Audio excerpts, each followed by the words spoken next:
Happy NBA week. It's finally here. I'm not talking preseason. I'm not talking summer league. I'm talking the real NBA.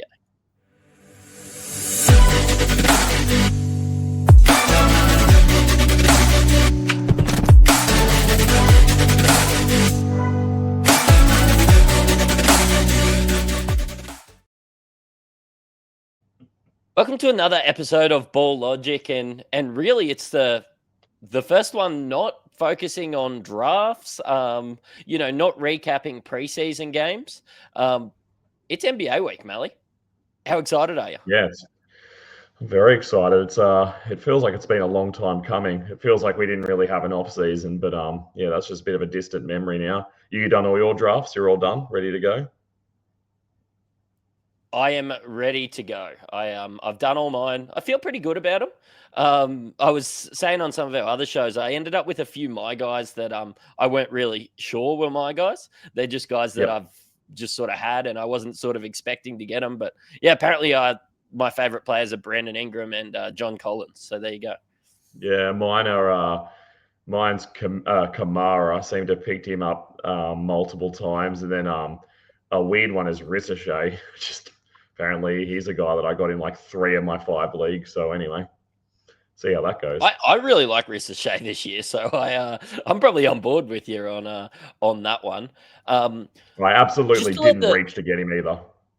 Yeah, right. Just fell to you and everything, and that's kind of what I feel like with the other my guys. I kind of come into the season not wanting Johnny Collins, and then like he was just sitting there at 100 in like every draft. I'm like, he's like never been 100. Well. Like surely even in a worse situation for fantasy, he can still provide top 100 value. But look, believe it or not, this isn't a John Collins show. This will be the show to help you win your week. So coming in at the tail end, helping you pick your waiver wire pickups. And that's why it's such a good thing to do with you, Mally, because you the most active player on the waiver wire I've probably ever played with. Everybody's on the chopping block every single week. But just because it's preseason doesn't mean that you can't duck in and add some players. I know, people are filling their IR spots. There's spots available. And we're gonna look at some guys in there that we can add already. Hey. Yeah, 100%. And I just put a Patreon write up on the other day about using your waiver wire ads and kind of making the most of the pickups that you've got. Most of the leagues that you and I play in will give us 4 or 5, so we get a nice juicy amount. I'm at 4 in most this week because it's a 6-day NBA week starting that one day later. But yeah, just get on there, have a bit of a read of it. It kind of breaks down kind of a smart way to use your ads and all the things you need to think about while you're planning your week out in advance, and then what you should be doing is you're kind of taking things as they come, I guess. Sounds good. And the link is in the description for that one. Mate, the most added player this week, which is all tied to some coaches' comments at the end of preseason, is VJ Edgecombe. Looks like he's edged out, I suppose, like Quentin Grimes and some players like that. Yeah. Trust me, I'm here till Tuesday. But look, VJ Edgecombe's added by nearly 1,000 people, and I get it. Would you be adding him? What stats are you going to get from VJ this year? Well, we had one idea of what we were going to get before he was, kind of playing in his summer league games and then in his preseason. Then he's gone out and done a whole heap more. I kind of watched the 76ers with a keen eye because I kind of thought things were going to stop, his shooting numbers were insane. He's been putting up like 20-point games. Even the other day playing next to Embiid, he still went nuts. Because I'm kind of just waiting for the penny to drop a little bit and for the gas to run out in the tank. He's still got to try and make room for Paul George, so that's coming. But he looks dominant. He's just been killing it, and he'll do rookie things his shooting he'll cool down and his percentages will kind of go back to normal. He's had multiple steals in multiple games in the preseason as well. He's just come out so hot. So I'm not surprised that people who've drafted earlier or have finished their drafts and kind of thought, wait, VJ's still out there somewhere. I need to send a search party out for him. And grabbed him up. I picked him up in 2 drafts at reasonable spots. I wasn't really willing to take him in my starting lineup, but as a bench dude, I was pretty happy to get him in 2 leagues. I'm just excited to see what he does, and it looks like the starting position's his. But just to see what he did next to Maxey and Embiid in that last game 2 days ago was pretty exciting.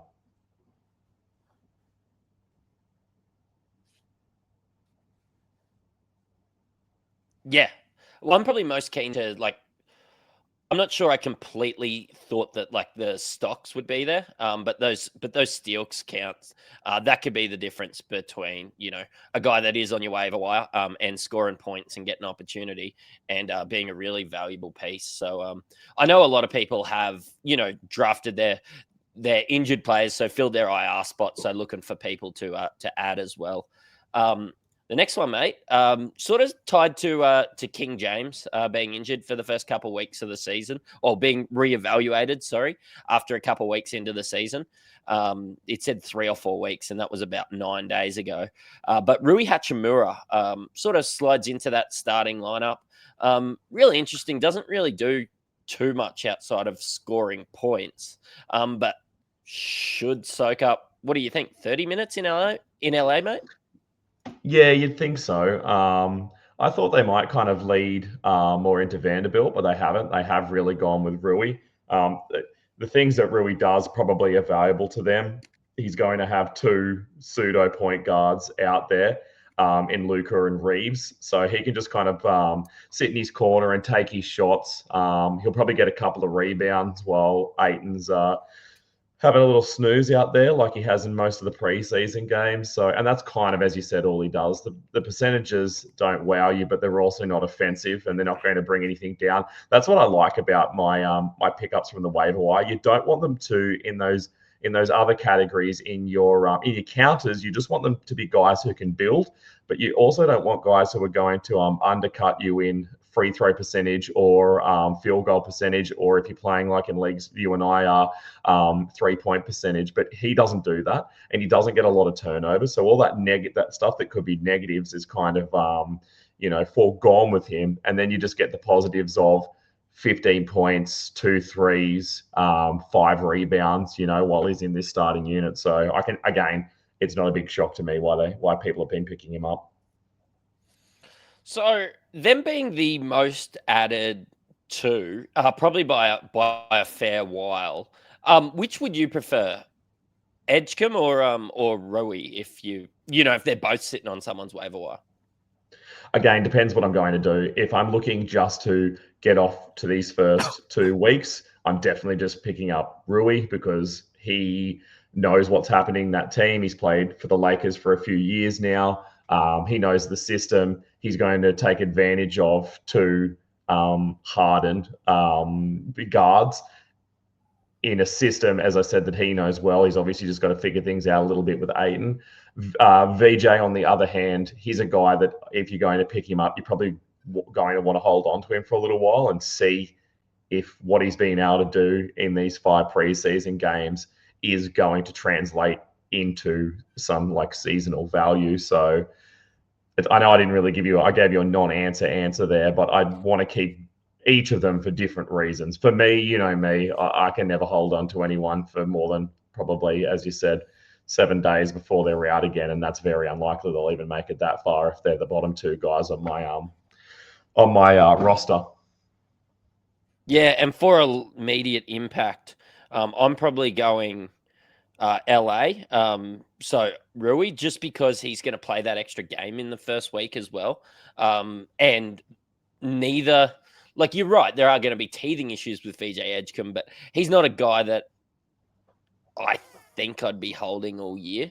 If somebody's gone down in the preseason and you really need to take a sling, then yeah, probably. But yeah, Rui's going to be dropped in 2 weeks, which I actually really like out of a waiver wire pick. So yeah, I don't know what they're putting in the water in Philadelphia, because this is kind of this is reminiscent of the start that McCain got last year, where he just kind of came out. I know he saved his for the regular season, but he was a guy who just went absolutely nuts and put together some really impressive stuff, which must have been like a resuscitation for 76ers fans as their team kind of crumbled around and fell in on itself. But this year, we're kind of seeing a similar thing. Very different player, but another guy who's just been completely outstanding, and a guy who probably got slept on a lot if you were an early draftee.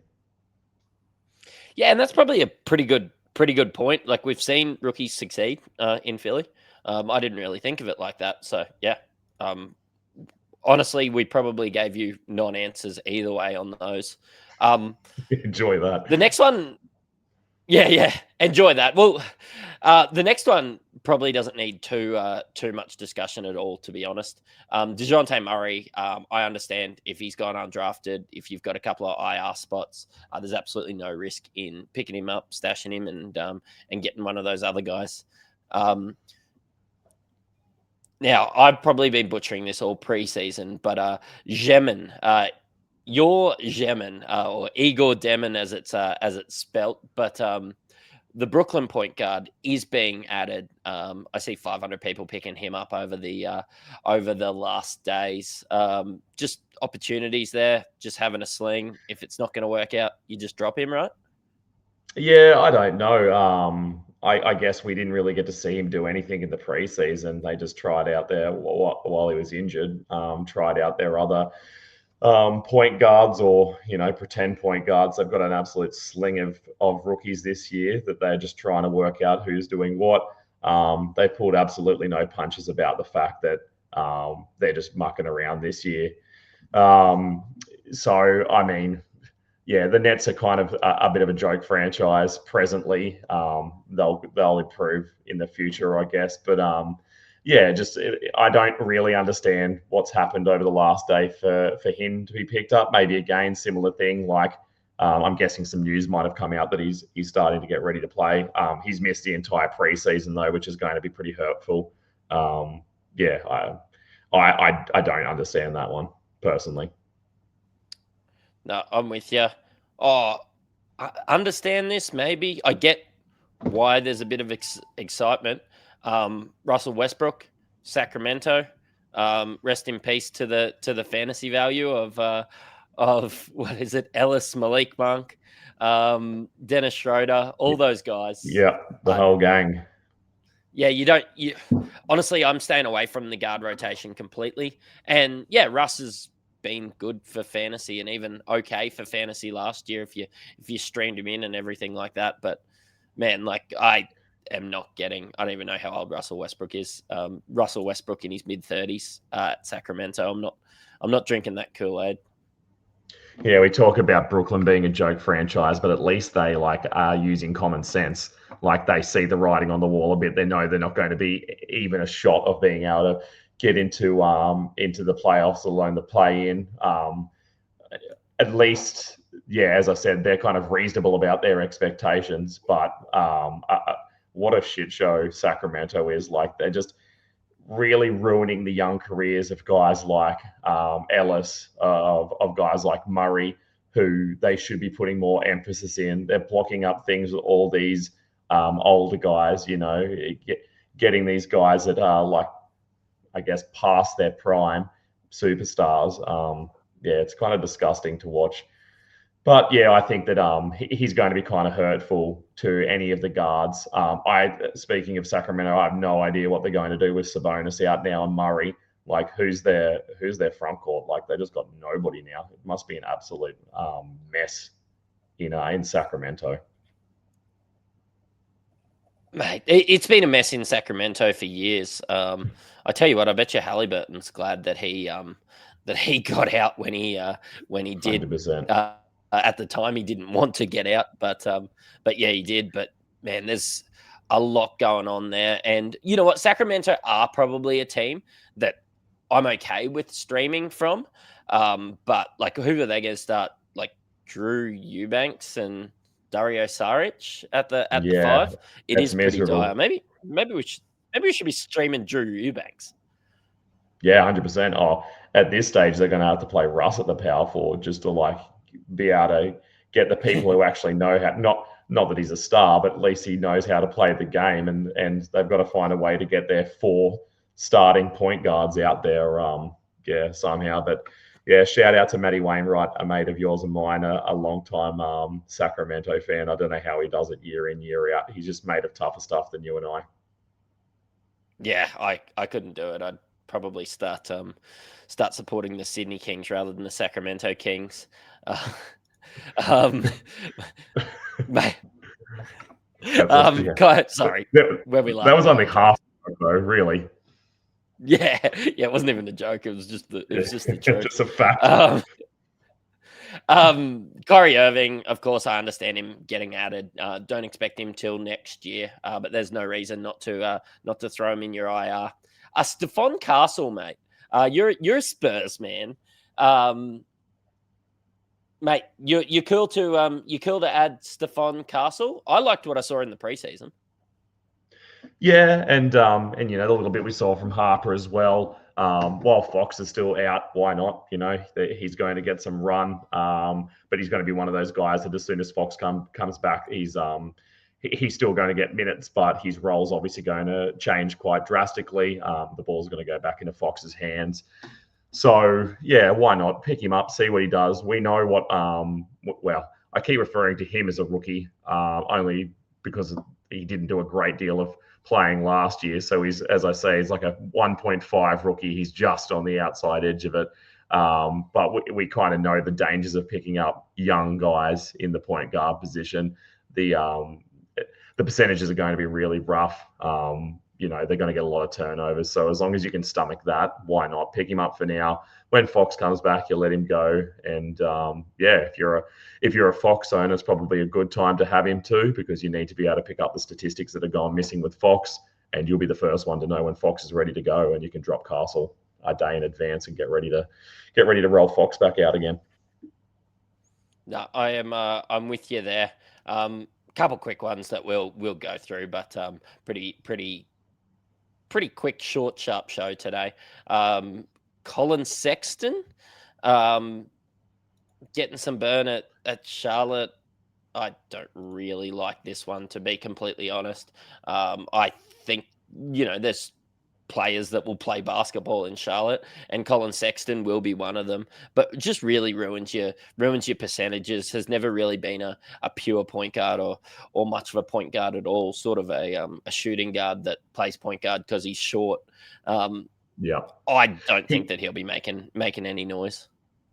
He's got a bit of the Pat Beverleys about him, where he'll score like 2 points in the preseason and get on the table and cheer and like thump his chest while everyone else is just like setting up for the next play.